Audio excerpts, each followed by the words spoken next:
नमस्कार मित्रों, मैं अनिल कुमार सेठ, astrology, vastu and numerology expert. आज हम मिथुन, कर्क और सिंह राशि, तीन राशियों का इकट्ठा विश्लेषण लेके आए हैं। केतु का क्या प्रभाव आपके ऊपर रहने वाला है। आपको मालूम ही है, राहु केतु ने राशि परिवर्तन किया है 18 मई को। 6 दिसंबर तक केतु 2026 तक इस राशि में रहने वाला है, सिंह राशि में। और मिथुन राशि से लेकर सिंह राशि तक इसका क्या प्रभाव आने वाला है। केतु एक मटेरियलिस्टिक प्लैनेट है, डिटैचमेंट का प्लैनेट है। केतु धर्म के मामले में, स्पिरिचुअलिटी के मामले में बहुत ही बढ़िया प्लैनेट है। केतु राहु है, वो जो दोनों ग्रह वक्री चलते हैं, शैडो प्लैनेट की श्रेणी में आते हैं। राहु तो मटेरियल चीज़ों में एक्सपेंड करता है, लेकिन केतु से डिटैच करता है। केतु क्या कहता है कि तू क्या है। जब भी केतु की दशा आएगी, वो उसकी औकात बता देता है। केतु बंदे को ये बता देता है कि तेरी औकात कुछ नहीं है दुनिया में। अगर आप जो पैसे के पीछे भाग रहे हो, वो आपको अंत समय में उसका कोई लाभ नहीं मिल रहा है। आपको मोक्ष जो देता है वो केतु ही देता है। मटेरियल चीज़ों से ये डिटैच करने वाला प्लैनेट रहता है और ज़िंदगी की सच्चाई बता देता है। केतु की दशा चल रही होती है तो आप देखेंगे कि जब केतु की महादशा आती है, क्योंकि बुध चपुल चालाक प्लैनेट है, बुध की महादशा के बाद ही इसका नंबर आता है, तो केतु जितनी उसकी चालाकी होती है वो सारी बाहर निकाल के फेंक देता है। केतु उसको ऐसे स्थान पर ले जाता है जहाँ एकांतवास हो, जहाँ पर भगवान का नाम हो। उसको बॉन्ड कर देता है कि तूने भगवान का नाम लेना ही लेना है, नहीं तो वो उसके ऊपर उसका दुष्प्रभाव डालता है। तो ये केतु के एट्रीब्यूट्स हैं। कैंची की तरह काम करता है। केतु रिलेशनशिप में भी कट कर देता है चीज़ों को, मटेरियल चीज़ों से दूर ले जाता है। सन्यासियों का प्लैनेट है। जो लोग सन्यासी होते हैं, जो लोग तपस्या में लीन रहते हैं, उनका केतु बहुत उच्च का होता है या कुछ ऐसे स्थान पे होता है जहाँ पर वो हिमालय पे साधना करते हैं और अपने आने वाले जीवन को मोक्ष की तरफ ले जाते हैं। यानी कि कहते हैं कि पुनः जन्म पुनः मृत्यु। तो जन्म जब जब जन्म होगा तब तक मृत्यु भी निश्चित है, और जन्म के बाद जो आपका जो कार्यक्रम शुरू होता है, उसमें आप अधर्म के कार्य भी करते हैं, धर्म के कार्य भी करते हैं। तो वो जो कार्मिक चीज़ें इकट्ठी होती हैं आपकी, उसका प्रभाव केतु और राहु देते हैं अपनी महादशा अंतरदशा में हो। वो आपके पास्ट, क्योंकि वक्री प्लैनेट है तो पिछली चीज़ों को हिसाब खोलना शुरू कर देते हैं जब महादशा आती है। तो केतु जिस भाव में होगा उस भाव से रिलेटेड डिटैचमेंट देगा ही देगा। अब देखिए इसका जो प्रभाव कैसे पड़ेगा। केतु जब उत्तरा फाल्गुनी नक्षत्र के साथ इसका जो चल रहा है, अभी सूर्य के नक्षत्र में चल रहा है, तो इतना बढ़िया नहीं होता सूर्य के नक्षत्र में। 18 मई से लेकर 6/12 का इसका टोटल पीरियड है, और 21/7/2025 को जो पूर्व फाल्गुनी नक्षत्र शुक्र के नक्षत्र में प्रवेश करेगा, और 29/3/2026 को ये माघा नक्षत्र केतु अपने ही नक्षत्र में प्रवेश करेगा। माघा नक्षत्र में केतु सन्यासी बनाता है लोगों को, तपस्या में लीन कर देता है, क्योंकि उसका स्वयं का नक्षत्र है। केतु मिथुन राशि की अगर बात करें तो मिथुन राशि का जो केतु है, पहले तो ये कन्या राशि में चल रहा था, पहले ये चल रहा था कन्या राशि में चल रहा था, अब ये वक्री होकर सिंह राशि में आ गया है। तो मिथुन राशि के ये तृतीय भाव में आ गया है। केतु का प्रभाव ज़्यादातर उन लोगों पे पड़ता है जिनकी महादशा अंतरदशा हो। बाकी की जो जनरल होती हैं वो 10 से 20% ही उसका उनके ऊपर जनरल चीज़ों का इफेक्ट आता है, क्योंकि सूक्ष्म दशा तो सबकी आनी है। जो पत्यंतर के अंतर आने हैं केतु के, क्योंकि पहले महादशा चलेगी, अंतरदशा के पत्यंतर चलेगा, तो केतु का छोटा छोटा पार्ट आपको जीवन में मिलना है। तो तृतीय भाव में केतु मिथुन राशि में जब आया है इसका, तो इसका प्रभाव क्या रहने वाला है। तीसरा घर होता है आपके कम्युनिकेशन स्किल्स का, आपकी छोटी मोटी दूरी की यात्रा का, अपने सिबलिंग का। तो केतु जब ट्रांजिट करता हुआ तीसरे भाव में आता है, तो क्योंकि ये चौथे भाव से 12वां घर माना जाता है, यानी कि चौथा घर होता है घर का, और जो घर से ये दूर कहीं ट्रांसफ़र का योग दे देता है केतु। राहु केतु ट्रांसफ़र के योग करने में बहुत बढ़िया सहायक ग्रह होते हैं, और चेंज लाने में। केतु ट्रांसफॉर्मेशंस का ग्रह है, और वृश्चिक राशि में उच्च का होता है, जो 8वें नंबर की राशि होती है कालपुरुष की। तो केतु तृतीय भाव में होने से आपका ट्रांसफॉर्मेशंस का योग बनाता है। और थर्ड हाउस होता है जैसे आपकी जॉब इंटरव्यू, क्योंकि केतु ऐसा नहीं है कि केतु की दशा आ गई, महादशा आ गई तो इंसान बिल्कुल घर बैठ जाता है, काम भी करता है लेकिन उसका ध्यान मटेरियल चीज़ों से हट जाता है, जॉब भी करता है, व्यापार भी करता है। तो डाटा एनालिसिस का ये प्लैनेट माना जाता है, रिसर्च का प्लैनेट माना जाता है, कल्ट स्टडी का माना जाता है, ज्ञान का कारक ग्रह माना जाता है, एजुकेशन का ग्रह माना जाता है। ये एजुकेशन देने में गुरु की तरह एक्ट करता है और गुरु का चेला भी माना। तृतीय भाव में होने से आप ऑनलाइन अगर एजुकेशन किसी को प्रोवाइड करो तो केतु के एट्रीब्यूट्स आपको मिलेंगे, अगर आपकी ये महादशा चल रही है। अगर नहीं चल रही है तो फिर इसके एट्रीब्यूट्स लेने की ज़रूरत नहीं है, फिर छेड़ने की ज़रूरत नहीं है। अगर तृतीय भाव में है, तृतीय भाव होता है कि आप एजुकेशन के खाने में अगर आप परफॉर्म करते हैं तो आपको बहुत अच्छे नंबर दे सकता है। एजुकेशन किसी भी टाइप की हो सकती है। और थर्ड हाउस जो होता है वो आपके ड्राफ्टिंग का प्लानिंग होता है। केतु यहाँ पर प्लानिंग फेल कर देता है, आपकी जो भी आप प्लान करोगे उसको फेल कर देता है, उसको लेट गो कर देता है। आप जो सोचोगे उससे हमेशा उल्टा ही होगा। और ये सिबलिंग से दूर ले जाता है आपको। जो आपके छोटे भाई बहन हैं उनसे कम्युनिकेशंस में गैप पैदा कर देता है ये। यानी कि आपको जो आप बहुत लंबे समय तक बात करते थे, अब वो छोटे समय में आप बात को ख़त्म करने का प्रयास करेंगे। यानी कि कुल मिलाकर तृतीय भाव में केतु आने से आपको एक तरह से स्पिरिचुअल ग्रोथ भी मिलती है और प्रभु का सपोर्ट भी यहाँ पर मिलता है, क्योंकि ये इंट्यूटिव प्लैनेट है। इंट्यूशन में बहुत बढ़िया ये कार्य करता है केतु। और इस समय मंगल के साथ युति अंगारक दोष भी चल रहा है। इससे थर्ड हाउस यानी कि आपको अपने भाई मित्रों के सेहत के ऊपर, हेल्थ के ऊपर थोड़ा सा कंसंट्रेट करना चाहिए, उनकी हेल्थ के ऊपर ध्यान भी देना और ख़ुद की हेल्थ पे भी ध्यान देना चाहिए।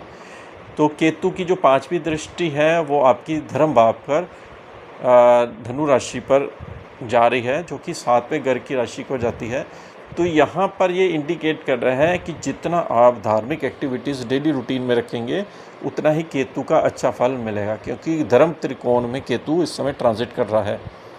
और ये पार्टनरशिप में टिकने वाला प्लैनेट नहीं है। जैसे आप मान लो किसी बंदे के साथ पार्टनरशिप कर लेते हैं तो केतु की अगर दृष्टि पड़ेगी 7वें घर पर या केतु की महादशा दशा चल रही हो तो ये पार्टनरशिप को ब्रेक कर देता है। ये ब्रेक वाला प्लैनेट है, अलग कर देता है, डिटैच कर देता है। तो फैमिली लाइफ में भी आपका ये डिटैचमेंट इस समय आपको देखने को मिलेगा।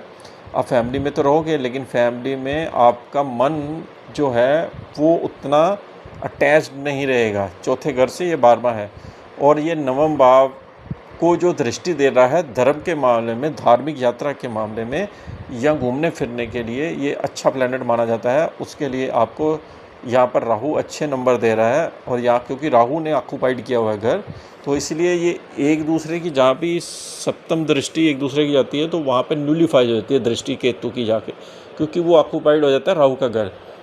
और इसकी जो दृष्टि है 9वीं दृष्टि वो आपके 11वें घर पर पड़ रही है मेष राशि में। देखिए मेष राशि पर जब केतु की दृष्टि पड़ती है मंगल के घर में तो मंगल इसका कुजवत केतु कहते हैं। तो सोशल सर्कल जो होता है आपका, सोशल सर्कल 11वां घर होता है, सोशल सर्कल और आपके फ्रेंड्स का भी होता है। उसमें केतु क्या करता है कि आप उनको कोई ऐसा मैसेज देने की कोशिश करते हो जो कि आध्यात्मिक होता है, स्पिरिचुअलिटी होता है। तो अगर आप नहीं ऐसा करते हो तो आपको ये करना चाहिए। 11वां घर हालांकि गेन का भी होता है। तो केतु जब महादशा में होता है या अंतरदशा में होता है तो गेन को तोड़ तोड़ के पैसा देता है, एकदम से सडन नहीं देगा, तोड़ तोड़ के देगा। यानी कि कुछ काम किया फिर आपको पैसा मिल गया, थोड़ा कुछ फिर काम किया, जैसे कुछ जॉब वर्क करते हैं, कुछ काम करते हैं, फिर थोड़ा पैसा मिले, इसलिए रुक रुक को देते हैं। कहने का मतलब तात्पर्य है कि इसकी जो दृष्टि 11वें घर पर जाएगी जो आपको इच्छा पूर्ति तो देगा लेकिन ये धीरे धीरे करके देगा, कट कर करके चीज़ें देगा। और अगर आपकी महादशा नहीं है, दशा अगर किसी और ग्रह की है, फिर इस पर लागू नहीं होता। फिर आपको 11वें घर से चीज़ों में विस्तार देखने को मिलेगा। हो सकता है मंगल की दशा चल रही हो या राहु की चल रही हो, लेकिन कुछ ना कुछ केतु के एट्रीब्यूट्स आपको साथ में लेके चलना पड़ेगा। 11वें घर से रिलेटेड आपको वेलफेयर करना चाहिए केतु को बैलेंस करने के लिए। सोशल एलिमेंट या सोशल वेलफेयर में अपना दिमाग लगाना चाहिए, उनकी सेवा करनी चाहिए। अगली राशि है देखिए कर्क राशि। अगर कर्क राशि की बात करें तो केतु आपका इस समय 2nd हाउस से ट्रांजिट कर रहा है अब ये आ गया आपके धन भाव में, कुटुंब परिवार वाणी में, खाने पीने की चीज़ों में।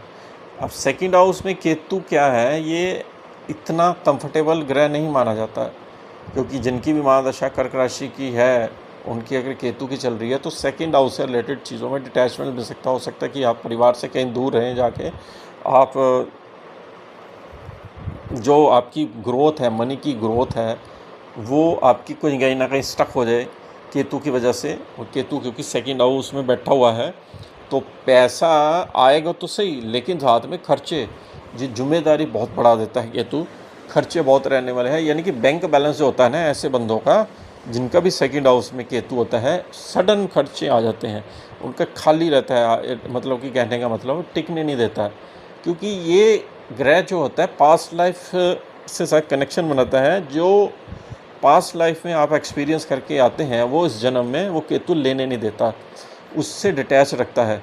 लेकिन यहाँ पर केतु को बैलेंस करने के लिए आपको, जैसे फूड है, सेकंड हाउस होता है खाने की चीज़ों का दान गरीबों में बांटना चाहिए, परिवार में बैठ कर खाना खाना चाहिए, और बैंक बैलेंस को बढ़ाने के लिए जुपिटर की सहायता यहाँ पर लेनी चाहिए, जैसे बृहस्पति के मंत्रों का जाप करना चाहिए। दूसरा, आप स्पिरिचुअल अगर सॉन्ग गाते हैं उसके लिए केतु बहुत बढ़िया रिजल्ट देता है। यहाँ पर जो भी माता के सॉन्ग या कहीं भी भगवान के सॉन्ग गाते हैं, उनके लिए केतु सेकंड हाउस में बहुत अच्छा माना जाता है, और कई बार ये सडन गेन भी दे देता है। ये अपने एट्रीब्यूट्स, कार तत्व चीज़ों में बहुत बढ़िया माना जाता है, वहाँ पर कहते हैं लॉटरी भी निकाल देता है।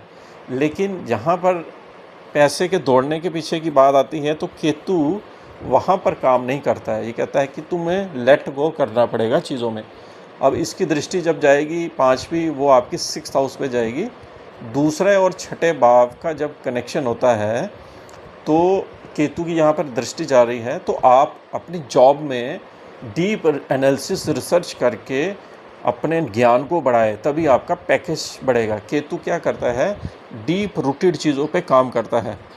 और केतु की दृष्टि आपके 8वें घर पर जा रही है, वहाँ राहु ऑक्युपाइड है, इसलिए वो दृष्टि इतनी कारगर नहीं होती, क्योंकि राहु ने वो संभाला हुआ डिपार्टमेंट। 8वां घर होता है अकल्ट स्टडीज़ का, आपके हिडन चीज़ों का, और छुपी हुई चीज़ें बाहर निकलती हैं वो राहु के द्वारा। और 9वीं दृष्टि इसकी जाएगी 10वें भाव में, यानी कि आपको मान प्रतिष्ठा पद के को बढ़ाने के लिए कुछ समाज की सेवा करनी पड़ेगी। केतु वो ग्रह है। तो कर्क राशि का जो प्रभाव है केतु पे इस तरह से पड़ने वाला है। अगली जो राशि आती है वो है सिंह राशि। देखिए, सिंह राशि का तो राशि में ही केतु आ गया है। अब राशि में केतु आ जाए फर्स्ट हाउस में, तो आप समझ सकते हैं जिनका लगन भी हो सिंह या राशि भी हो, उनके लिए तो ये मतलब कि अपनी बॉडी से ही डिटैचमेंट दे देता है, अपनी बॉडी की तरफ ध्यान ही नहीं जाता, क्योंकि ये पहला घर होता है कि खुद आपका सेल्फ सेंटर का, आप अपनी चीज़ों को ही भूलने लग पड़ते हैं, मेमोरी आपकी वीक हो जाती है। यहाँ पर रूटीन चीज़ों में आपके जो कुछ ऐसे काम होते हैं जो आपको भूलने शुरू हो जाते हैं, क्योंकि यहाँ पर क्या करता है कि जो समाज में मान प्रतिष्ठा आपको मिलनी थी, वहाँ से उसमें कमी ले आता है। और केतु क्योंकि फर्स्ट हाउस में है सिंह राशि में, तो आपको यहाँ पर सरकारी चीज़ों से रिलेटेड काम में निष्का भावना से सेवा करनी चाहिए, क्योंकि ये सिंह राशि में है। जितना आप सेल्फलेस सर्विस करोगे उतना ही ये अच्छे रिज़ल्ट देगा, यानी कि विदाउट एक्सपेक्टेशन आपको सर्विस यहाँ पे करनी पड़ेगी। जैसे किसी का काम बनाना है, किसी को गाइडलाइंस देनी है, तो यहाँ पर उससे सेल्फलेस होकर उसकी सपोर्ट करो तो आपको अच्छे रिज़ल्ट देखने के मिलेंगे, क्योंकि ये एक सपोर्टिव प्लैनेट माना जाता है। और केतु जब फर्स्ट हाउस में हो तो आपको अपनी डेली रूटीन में योगा मेडिटेशन ज़रूर करना है। केतु इसके एट्रीब्यूट्स हैं। अगर आपने ये अपनाएंगे तो आपकी इंट्यूटिव पावर बहुत ज़्यादा बढ़ जाएगी, और भगवान के साथ कनेक्शन आपका बढ़ने से आपको जो बैड इफ़ेक्ट है वो दूसरे प्लेनेट का, वो आपका कम हो जाएगा। तो केतु एक डायरेक्शनल स्पिरिचुअलिटी में आपको एक आगे पाथ देगा। केतु की 5वीं दृष्टि, क्योंकि इसकी सीधी धर्म त्रिकोण पर जा रही है, पंचम भाव में पुण्य जन्म के कर्मों को उजागरित कर रहा है। हो सकता है कि आपके बच्चों की एजुकेशन से आपको लाभ मिले, आपके बच्चों के कैरियर के लिए बहुत अच्छा है। यहाँ पे पुण्य जन्म, आपके पिछले जन्म के पुण्य कर्म जो है वो उसको जागृत कर रहा है, गुरु को सपोर्ट कर रहा है। आपको एजुकेशन से लाभ दे सकता है। अगर आप एजुकेशंस में हैं, सर्विस इंडस्ट्रीज़ में एजुकेशन की, तो आप एक अच्छे अधिकारी टीचर के रूप में सामने उभर कर आ सकते हैं। और केतु 9th हाउस को भी देख रहा है, धर्म भाव के, यानी कि इसने जो त्रिकोण संभाला हुआ है, बहुत ही अच्छा त्रिकोण संभाला हुआ है। और 9th हाउस पर जब इसकी दृष्टि जाती है तो धर्म के कार्यों में आपको फ़ायदा मिलता है, और धार्मिक यात्रा में फ़ायदा मिलता है, विदेश की यात्रा में फ़ायदा मिलता है। लेकिन सप्तम भाव में राहु है, राहु सप्तम भाव में हो तो आप जितना मटेरियल चीज़ों पे आप भागोगे दौड़ भाग करने के लिए, केतु उतना ही उससे डिटैच करेगा। अगर आपकी केतु की महादशा अंतर्दशा चल रही है, इसलिए आपको विदाउट एक्सपेक्टेशन आपको अपने कर्मों पर ध्यान देना चाहिए, तब आपको केतु का फल देगा। जब अगर आपकी केतु की महादशा अंतर्दशा चल रही है, नहीं दूसरे ग्रहों की चल रही है, तो आप उसका फिर आपको केतु का इतना ज़्यादा असर नहीं देखने को मिलेगा। लेकिन 10 से 20% तब भी केतु का गोचर में असर देखने को मिलता है, क्योंकि महादशा अगर गुरु की है तो गुरु के एट्रीब्यूट्स आपको अपनाने पड़ेंगे। तो ये विश्लेषण 3 राशियों का है, और आपको कैसा लगा ज़रूर बताइए। इसके साथ ही हम आपसे आगे लेते हैं। नमस्कार।